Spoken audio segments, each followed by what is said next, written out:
साथियों, अस्सलामु अलैकुम। नफरतों के नाम से भी हम तबस्सुम करते हैं, नफरतों के नाम से भी हम तबस्सुम करते हैं, मोहब्बतों के साथ हम तकल्लुम करते हैं। वो हमसे वतन की वफादारी का सबूत मांगते हैं, वो हमसे वतन की वफादारी का सबूत मांगते हैं, हम तो वतन की खाक से भी तयम्मुम करते हैं।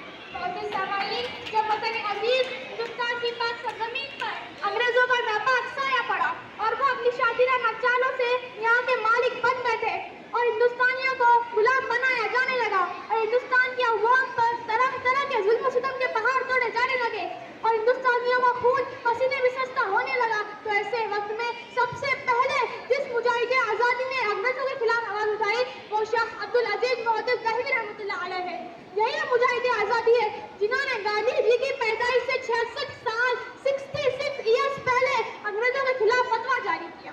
फिर क्या था, यहीं से जंग आज़ादी की शुरुआत हुई और जगह जगह आज़ादी के शोले भड़कने लगे। मैं तो अकेला ही चला था जाने में मंजिल मगर, मैं तो अकेला ही चला था जाने में मंजिल मगर, लोग साथ आते गए और कारवां बनता गया। हजारों उलमा आपके साथ इस जंग आज़ादी में शरीक हुए। मोहतरम सामाईन, अगर हिंदुस्तान की जंग आज़ादी में उलमा इकराम हिस्सा न लेते तो ये हिंदुस्तान कभी भी आज़ाद न होता। तहरीकें न चलती, तहरीक बालाकोट न चलती, तहरीक रेशमी रुमाल न चलती, तहरीक खिलाफत न चलती, हिंदुस्तान छोड़ो तहरीक न चलती। मोहतरम सामाईन, हिंदुस्तान की आज़ादी के लिए उलमा इकराम ने अनथक कोशिशें की, जिसकी वजह से अंग्रेजों ने उनको खत्म करने का फैसला कर लिया। अंग्रेज मौलिक ताकसन लिखता है कि 1864 1864 से 1867 1867 तक के ये 3 साल मुसलमानों की और हिंदुस्तान की तारीख के सबसे दर्दनाक साल हैं। इन 3 सालों में 14,000 उलमा इकराम को शहीद किया गया।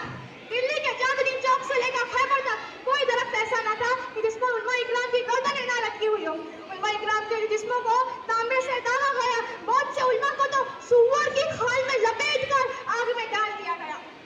लाहौर की जामा मस्जिद में अंग्रेजों ने एक फांसी का फंदा बनाया था जिस पर एक दिन में 80 उलमा इकराम को फांसी दी जाती थी।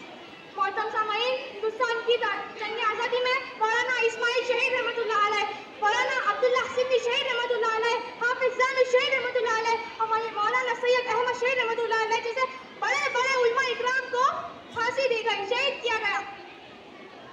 मोहतरम सामाईन, लेकिन फिर भी आज हमसे वफादारी का सबूत मांगा जाता है। इस शेर से मैं अपनी बात पर इख्तिताम